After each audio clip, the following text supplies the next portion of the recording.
शख्सियतों से मुलाकात करने का मौका मिलता है जिनका अपने क्षेत्र में बहुत बड़ा नाम होता है, चाहे वो डॉक्टर है, इंजीनियर है या शिक्षाविद है।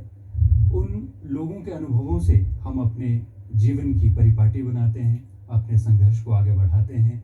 और आज के इस कार्यक्रम के अंतर्गत भी हमारे मेहमान स्टूडियो में मौजूद हैं, जिनसे आज एक खास विषय पर बात की जाएगी। इसका नाम है युवा संसद।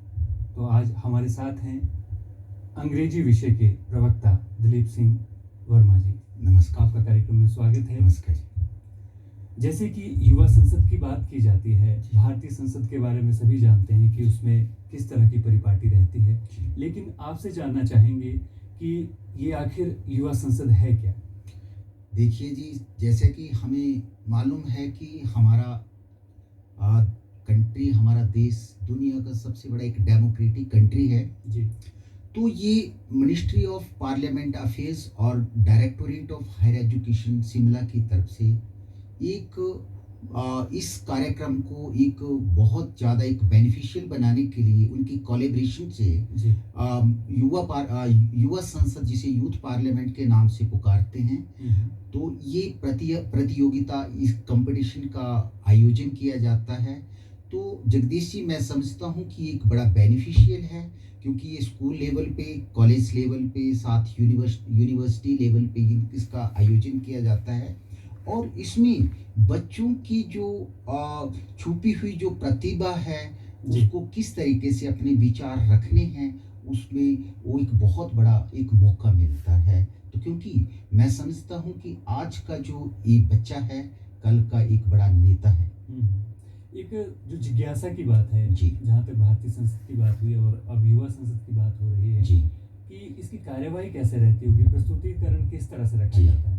देखिए जगदीश जी, इसमें मैं बताना चाहूँगा कि जो हमारा नेशनल लेवल की जो इसकी स्क्रिप्ट है, उसके अकॉर्डिंग हम जैसे देखते हैं, सबसे पहले तो ये बात है कि जो संसद की जो कार्रवाई है, हमारी लोकसभा और राज्यसभा है, क्योंकि बच्चों को संसद की जो कार्रवाई है किस तरीके से चलती है, और जो चीज़ें बच्चे किताबों में पढ़ते थे, वो पढ़ते हैं, वही चीज़ें बच्चे एक प्ले वे मेथड से देख करके, यानी देख करके उस चीज़ को जल्दी सीख जाते हैं। तो मैं समझता हूँ कि एक बहुत अच्छा स्टेप है, क्योंकि इसमें जो कार्रवाई की, जो आपने कार्रवाई की जो बात की, सबसे पहले जैसे हम देखते हैं कि हमारी जो संसद है, प्रेसिडेंशियल स्पीच के साथ इसकी कार्रवाई शुरू होती है। फिर इसके बाद क्वेश्चन आवर होता है, 0 आवर्स होता है, और साथ साथ हम कहना चाहेंगे रीब्रीच ऑफ प्रिविलेज है, एडजॉर्नमेंट मोशन होता है, लेजिस्लेचर बिजनेस, जिसमें कि बिल को किस तरीके से टेबल किया जाता है, पक्ष और विपक्ष की बहस होती है। उसके बाद मेरा ये मानना है कि ये बहुत अच्छे तरीके से उसमें डिबेट होने के बाद लास्ट में ये बिल पास होता है।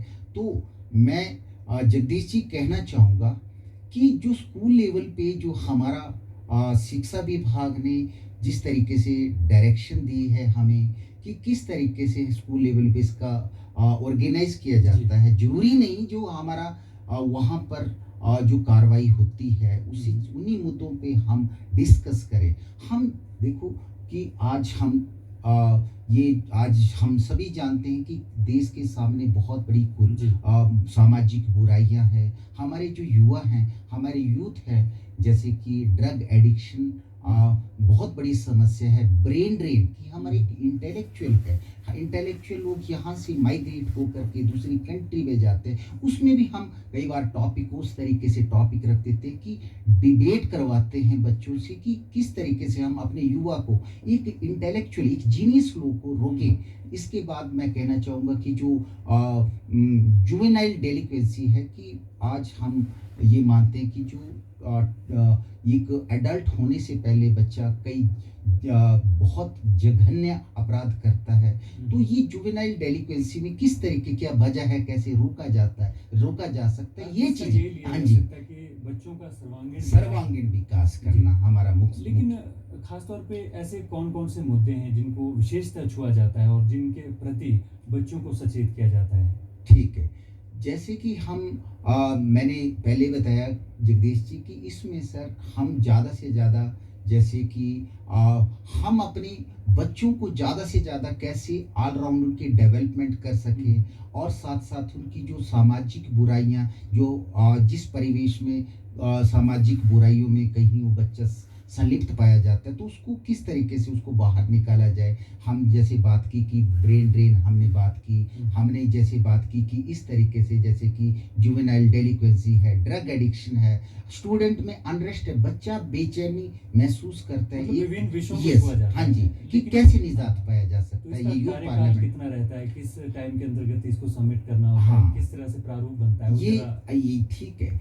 मैं इसके बारे में कहना चाहूँगा कि इसकी जो सिलसिला है हमारे विभाग की तरफ से जून में शुरू हो जाता है खंड स्तरीय लेवल पे। उसके बाद फिर 1-2 महीने के बाद ये जिला स्तरीय लेवल पे इसका आयोजन किया जाता है। तो इसमें हर जगह से हमें नए-नए कॉन्सेप्ट मिलते हैं। फिर जो विनर टीम होती है, हर डिस्ट्रिक्ट की विनर टीम होती है, वो स्टेट लेवल में पार्टिसिपेट करती है। और सर, मैं ये बीच में मेंशन करना चाहूँगा कि मैं पिछले 4-5 सालों से, मैं बताना चाहूँगा कि मैं पिछले 4-5 सालों से इस यूथ पार्लियामेंट जो प्रतियोगिता है, इसमें बच्चों को पार्टिसिपेट करवाने में, बच्चों को उनके मुकाम तक पहुंचाने के लिए प्रयास प्रयास कर रहा था सर। और उसके बाद मैं ये बताना चाहूँगा कि हमें इस वर्ष, जो पिछला वर्ष था 2016, नवंबर 2016 में हमें उसमें हमें काफ़ी हद तक सफलता मिली, क्योंकि हमने राज्य स्तरीय प्रतियोगिता में प्रथम स्थान प्राप्त किया। इससे तो एक बात बिल्कुल स्पष्ट होती है कि जिस संघर्ष की ओर, जिस लक्ष्य की ओर हम बढ़ रहे हैं, जी, हमें कामयाबी जरूर मिलेगी। जी, लेकिन कुछ काम ऐसे हैं कि हमें अपने कार्य के अंतर्गत रहते हुए जी, उन कार्यों में इन्वॉल्व होना पड़ता जी, है। आप एक शिक्षाविद हैं, जी, जी, आप बहुत अच्छे से समझते हैं कि शिक्षा को आप किस तरह से समझा सकते जी, हैं, एजुकेशन को किस तरह से समझा सकते हैं। विद्या शब्द है, जी। इनको आप अगर अपने शब्दों के माध्यम से व्यक्त जी। करें तो शायद विद्यार्थी बहुत अच्छा अच्छे से- क्वेश्चन है, बहुत अच्छा क्वेश्चन है सर। मैं ये कहना चाहूँगा कि मैं एक एजुकेशनिस्ट हूँ। जो एजुकेशन जो एक वर्ड है, ये डिराइव किया है एजुकेट, ये एक लैटिन वर्ड है एजुकेयर।